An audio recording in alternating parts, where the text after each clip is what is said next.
Hello everyone, Merc here, and we're now on episode 13 of our Enigmatica 6 expert playthrough, and you are not going to believe what I have done. I am standing way up high in the village, so we can get a really nice vantage point down there. Check it out. My building has a roof, finally. The bee nest, the beehive area, not yet, but my main building does. Let's go take a look. So from down here, right, we can see it's got that fancy peaked area. We'll go inside. And here we go. So we now have a roof. Look at this. And we've got a fancy way to get up there too. I don't know if we're going to use anything up there, but let's go up and take a quick look and see what it looks like. We have some fancy framed fences, which can make this like really cool diagonal, which I didn't know that they could do this. So that's really neat. So that's kind of our block, so we can't just fall off and go down there.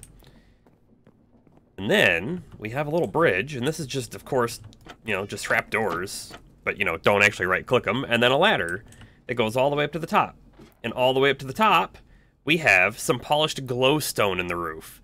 The polished glowstone isn't really visible when you're outside, but it does light this area up to make it seem like it's sort of not really a lighthouse, right? Because it's not the vibe I'm going for, but it is lit up and it's kind of cool looking from a distance. Let's go down.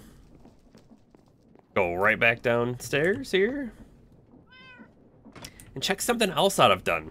Right, so that polished glowstone, I turned it into slabs, and then I filled in these spaces, because I actually had a gap right here from the roof. And so I filled it in, and so now our area is like nice and lit up inside. I didn't have enough glowstone to fill it all in, so I put some pieces in the other sides here. And actually, I might just leave it like that, because it provides enough light and it looks alright. Like I had mentioned in the last episode, we're going to make a kelp farm today. Kelp Farm uses mechanical harvesters. I'm fairly certain on that, although I haven't tested it, so hopefully these are the correct things. If not, we will repurpose them for something else down the line. But these mechanical harvesters, we can see, take a bunch of iron plates, some andesite casings, and some andesite alloy. And if we go to the inputs, it's a bunch of iron ingots, andesite, or not ingots, iron nuggets, andesite, a few iron ingots as well, more than a stack, and then just random logs and planks. So not too hard. Let's go ahead and craft these up now. Okay, and we need 36 of these casings. Oh, actually, I'm going to make way more than I meant to. Okay, there we are, 36. In we go, and we'll just kind of cancel all of this. Throw it all back in the system. I should have the andesite alloy and the iron plates already made. Go ahead and request as many as we can, which is 36. And boom. Happy that they stack. Go ahead and turn that quest in real quick as well. Epic create loot box. What did we get? 2 adjustable repeaters. Okay, I mean, those are alright. I'll probably find a use for them at some point. The other thing that I know that we're going to need right off the bat is this rope pulley. Go ahead and make one of these. Rope pulley obtained. I have some weathered limestone down here cooking up, because I think we're going to use that weathered limestone as the building block for our system. We'll just grab a stack for now. And go get started on it. Oh, actually, it's getting to be night. We'll take a quick look and see what my my place looks like when the sun sets. See how I was talking about? It looks, you know, lit up in the top there, but you can't really tell like what the light is coming from. That is definitely the effect I was going for. Our second floor is really dark, so I'm planning to get some light in there as well, but I don't have the design plan for that just yet. All right, let's talk about my design plan, and I'm probably not going to show the build of the whole thing. You know, I'll probably speed some bits up, but this is the space, the footprint of the machine that I'm thinking of. And it's going to have 4 rows kelp. So we're going to have, in the center, I'm thinking a row of glowstone in there to kind of provide light. And then we're going to have a row of kelp here. We're going to have a row of kelp here, and then we're just going to have a row of water source blocks. We're also going to have water source blocks on top of the glowstone to pour down over on both sides. And this is going to be mirrored. Again, kelp, kelp, water source block. This front area is going to have a base of that weathered limestone and probably some kind of pillar up in the center just to break up the pattern. And then I want connecting glass here so that you can actually see inside. And I'm kind of thinking this is about as high as it really needs to be. Because this is going to be, you know, if it was like 4 things that we're going to harvest, we can't go all the way to the bottom because we can't destroy the source block of the kelp. And then in the center, we're going to have this rope pulley, which let's go ahead and take a look and see what it does real quick. A rope pulley, when activated, and if it's sticky, we'll be able to pull up a whole object. So we're going to have a whole device to go up and down from this pulley. See how we were able to swap it out with different bits and everything, and we're going to put all of the mechanical harvesters on there, and they're just going to come down from the ceiling, gather it, and go back up at the top, and then they're going to have a chest up there, and it's going to be able to pull everything out, of course. I haven't tested this build or anything, so we'll work on any challenges that arise, such as power. How are we going to generate our rotational power? And at this moment, I don't have a great answer for you. However, I'm thinking of some way to put water wheels up at the top and then have water flowing over them to make it look like the water is part of the whole feature. But I don't have that I don't have that design just yet, so we'll get there. All right, let's go ahead and start building.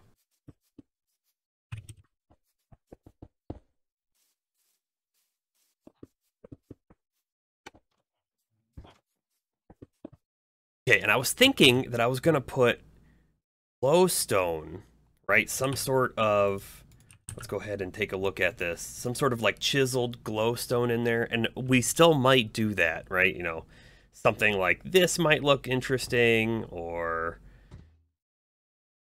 who knows, really, any of these could probably be cool looking. But I just kind of read a tooltip on something. If you take a framed block, so we're going to try this right now. I'm going to put the framed blocks in. Right here. Then I'm going to put some weathered mossy stone on there. Do a couple more. Getting like maybe that there, and then this one here. Supposedly, if you right click on it with glowstone, it will glow. So let's see what happens. It definitely used one, but you know, it's probably too light out here to check. So I'm not going to use any more just yet because I don't want to waste my glowstone, but we'll come back and see what it looks like once it gets darker.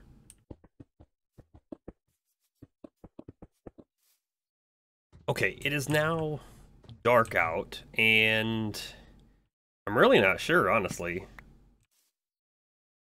Really look like it's glowing any? I mean, these blocks are definitely mob spawnable. Let's take a quick look in here again. I'm pretty sure this was under the, oh boy, building tree, maybe? Framed blocks. They can even be made to glow by right-clicking them with glowstone. You know, I right-clicked with glowstone dust. Maybe it has to actually be glowstone. Let's try this. Well, I can just place one, sure. Try it again. That's not very helpful. I wonder... if I shift right click, it puts this miner's light down. That's not really what I want, so we're probably, fortunately, not gonna do that. But I don't know that I want the whole wall to be glowstone anymore. I'm kind of thinking this stone is really cool looking, so maybe if we put some strategically placed glowstone in there, that would look nice. Boy, I really wish I understood what they meant with that, though. Let's go ahead and break this. Give another try. So if I put that there, and then we take our glowstone dust and I right-click it, what happens? Anything?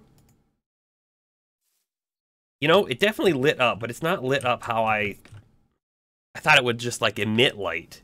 It's just sort of glowing. It's just sort of glowing. Okay, so that's not really... Ugh, I don't know. Let's go ahead and try one more. What happens if I do it on this one? Yeah, I don't know. That kind of looks... It kind of just looks like a lighting glitch. I don't think I like it. Go ahead and just put those in there for the moment. Let's take a look at different things here. Let's try just like one of these because I don't want to waste them.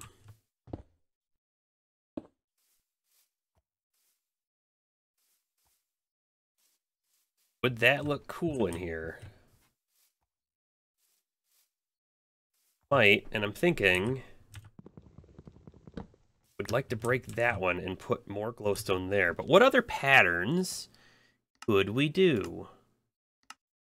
Go ahead and see what this one looks like.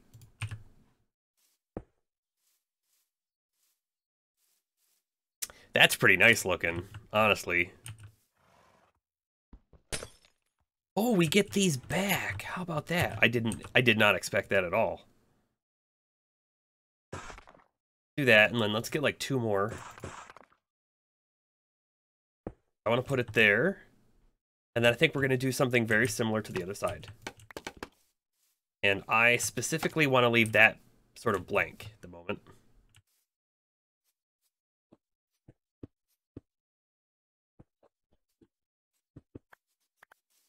And the center is going to have the rope pulley pushing down in it, so I don't know if we can put anything in there. So we'll play around with that soon. I think I want to get rid of this glowing bit. It's kind of not good looking. Yeah, I think this is looking all right. I'll come back when we've got a little bit more done. Okay, so we have our water placed. And remember, I want to leave the front row to be source blocks. And the reason why is when our mechanical crafter comes down through, I believe it's going to destroy a water source block. So we're going to need water to come from, I think, the front and potentially the back over the top in order to make sure that there's flowing water here, because kelp can grow in flowing water.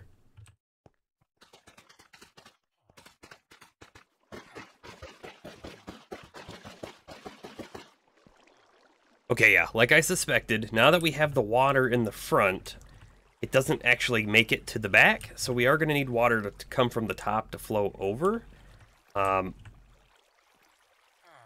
We'll get there momentarily.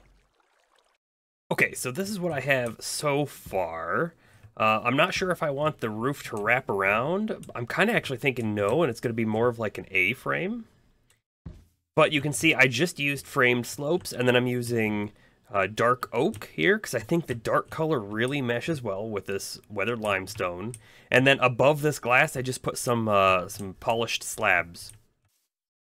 For our contraption,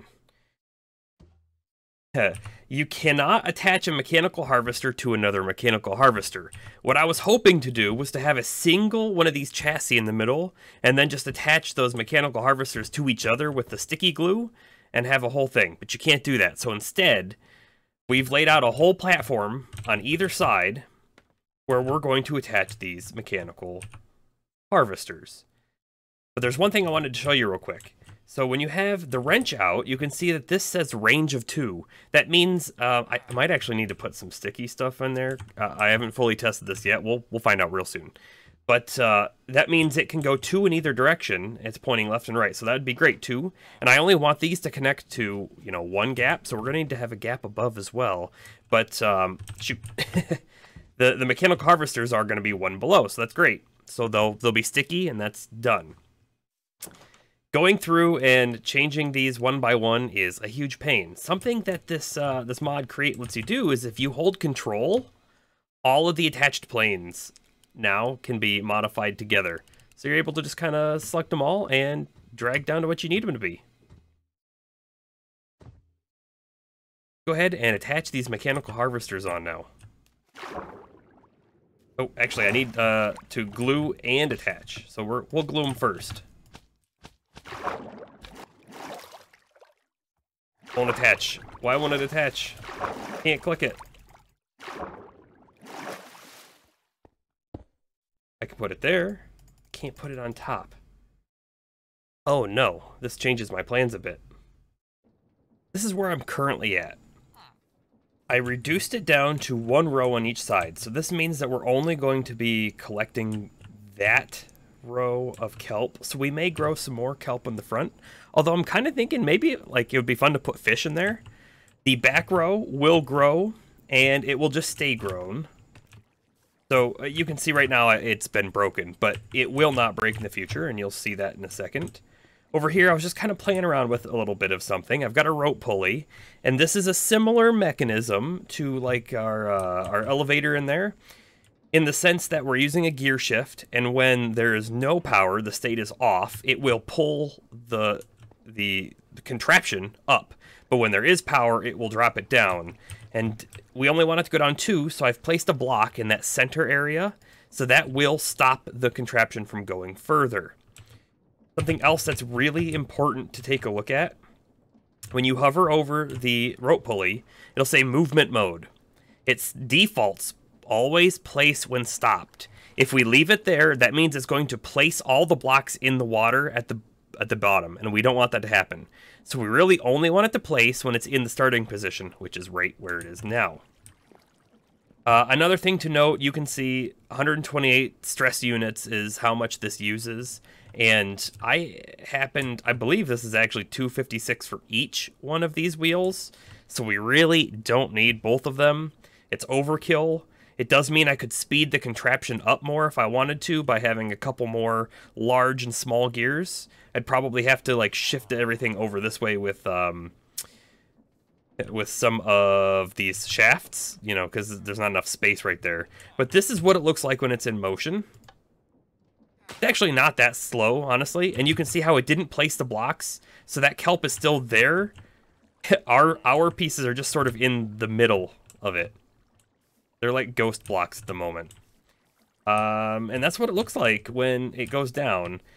Now, really, we want to have a system come in and say, oh, this only takes a couple seconds to go down and then come back up. So we're going to need to come up with a bit of a timing system in order to do that. And I'm probably thinking like maybe we'll have the timing system underground and we'll have like a wireless redstone up here. So the whole timing system's down there. Maybe it even looks at the state of how many kelp has been collected and then only turns on if we're not full, and then it will only turn on for short bursts of time with longer wait periods. Something like that, you know, not fully in mind yet. I really wanted to use the sequenced gear shift. Let's take a look at this real quick. The sequenced gear shift can follow a timed list of instructions. It sounds like exactly what we want, honestly. Right-click it, open the GUI. I don't know what the GUI looks like, but you can see one pulse did that whole contraption and then resets it back to where it starts. That would be perfect for what we're doing. We would still need a timer to turn it on and off. No, actually, a timer would only need to pulse it every, I don't know, 5 minutes or something. And then it could run its, like, down and up contraption or configuration. However, sequenced gear shifts require the brass casings, and that requires the polished wood planks, which requires the blood altar. So we have a couple options here. We could say, hey, this is an in-progress machine. It works. I need to put a chest on it so it collects the kelp and not deposits it in the water. And then I can just come up here and manually collect it, you know, every so often when I'm walking past, and then we'll get a bunch of kelp, which we need for things. All this just in progress. Go ahead, progress in the magic mods. Get ourselves some brass casings because we got ourselves a blood altar. And then after that, come back and fix this up and finish it the correct way. The more I'm saying that, the more I'm convincing myself. I've redesigned this again just slightly, based on that feedback that I gave myself on how much stress I had on there, right? There was 256 stress per water wheel, so I removed one. And then I moved the system forward one block, and by doing that, it allowed me to do, right, the large gear to small gear, back to a large gear to another small gear. So we've increased the speed quite a bit, and that brings our stress units then up to 256. So we're generating exactly as much as we need. Now, I have also put a wireless redstone link on here, and I've set it to receive, and frequency 1 is kelp, because this is our kelp machine. You can see some fish have also moved into our system, which is kind of cool. You can just kind of see them swimming around in there. But let's give this thing a test. Oh, sorry, one more thing. There is now a chest up here, and if we look, the chest is actually empty. So, when this thing runs next, we should see it gather all of the kelp and put it in that chest. Here's our link, and this is kind of a temporary spot for now. Like I said, I think we're going to go build towards the adjustable chain gear shift, and in order to do that, we're going to need to do some blood magic, but for now, this is how we will run our system. That quick, that easy, and then we should see this fill up. 11 kelp in there, great. So now what can I do, right? I can just take a pipe it out, move it down here if I want, put a storage drawer, who knows, something like that. But for now, that chest will do. If we take a look at our quest book, and if we're gonna have to do both sides, but let's just look at this one so far. We need to make the agronomic source link and sunmetal blend. Let's start with this source link. We already have made the gold inlays, and we already have an extra conduit and some phytogrow, so we should just be able to make this thing straight away. Let's go. Well, we will, but let's go real quick and look at the magic mod, the Ars Nouveau magic section, because in here we can see that the agronomic source link is one of the quests, is right here, but it comes after source, and this is important. The other quest line doesn't really tell you this, but this one does, that you need something to store your source in, and so this one is a source jar. So that's also on our plate. So to start off with, let's make this agronomic. I click the button. Oh, that's right. We need we need to make this in the enchanting apparatus. So we'll have to pull these things out. So 3 gold inlays. We need 2 gold ingots. Let's go ahead and get those. Here we go. I don't understand exactly how this thing works. No recipe found. So I feel like if we just stick all of these items in here, I don't know if an order matters. We're going to find that out real quick.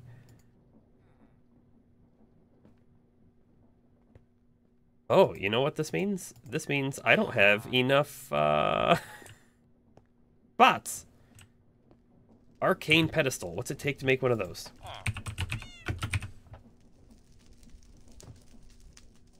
Easy enough. I'll make one of these real quick. Hopefully, this works. No recipe found. Great. Okay.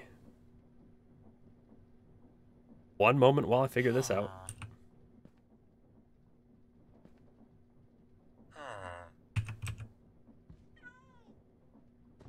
Oh, there it goes. Okay, so the order was important, and the conduit had to go into the center. There's our agronomic source link. Okay, and next, I've already prepared this. In order to make the source jar, I'm going to need some warding stones, and warding stones need arcane stone, and this needs more lightning crafts. So I've prepared a few of those to go. So let's go make that. Drop all of this stuff in. Oh, all of it, please. Here we are. And time to hit the fancy button. Kaboom! Hopefully we get our item. I really need to put a speed upgrade in this. Not only do I need to put a speed upgrade in this, I need to put I need to put a thing that'll let it send more than one at a time through. And we got all 48 of our arcane stone. Let's go back and make that source jar. Here comes our source jar.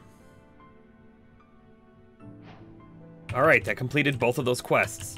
Now, how do we use these? Okay, so we know that we can put the source jar down, and most source links absorb within a 10 to 15 block radius. So it sounds to me like the source jar doesn't need to be connected to the agronomic source link.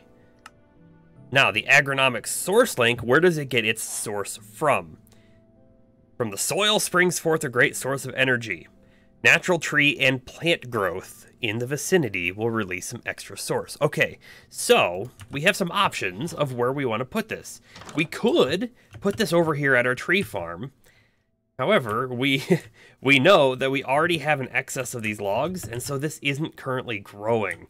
So I think to start off with, we're just going to put them down over at our wheat farm.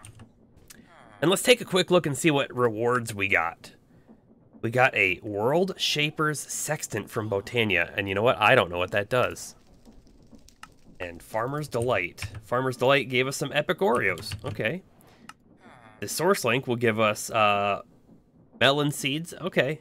Source berries and a rare Ars Nouveau loot box.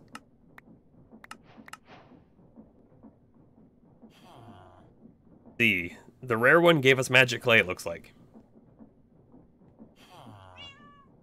Shaper's Sextant. You know, because it says World Shapers, it sounds like it might do something big. All right, we are just going to place our source jar right here, and we're going to place our agronomic source link right on top of it. This is likely to be a somewhat temporary location. We have lots of extra of those mechanical harvesters, right? All of those bits, we only used half of what we made, so we have a lot of these. So we could actually set up a system to just like harvest this on demand or on a timer or who knows what, and that would keep this full. But for now, we only need a little bit of source to get us started in some of the magic, so let's just harvest this manually.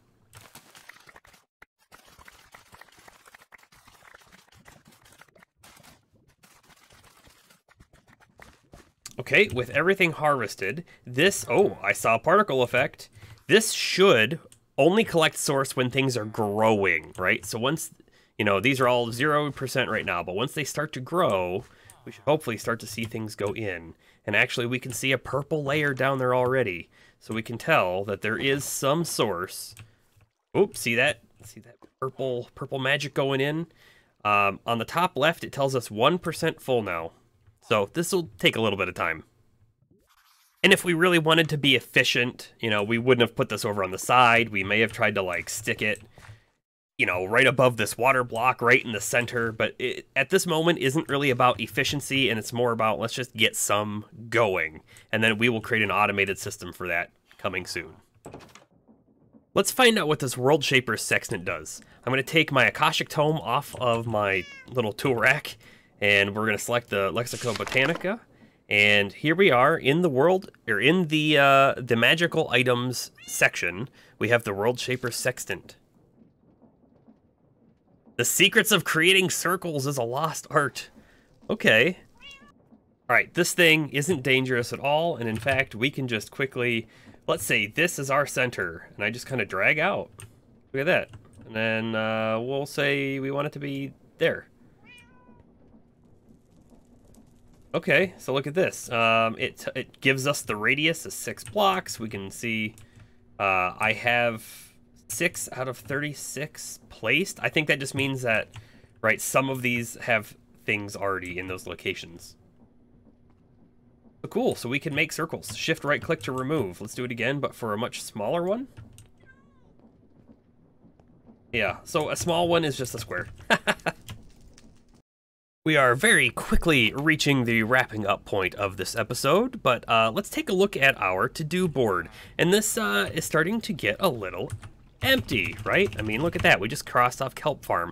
Now, maybe our Kelp Farm isn't totally finished, but we do have it. It is usable, right? So next things on our list, we're going to need to be able to make sulfur. We're going to need to get ourselves a cooking pot. And you know what? This alchemy array, we've already done.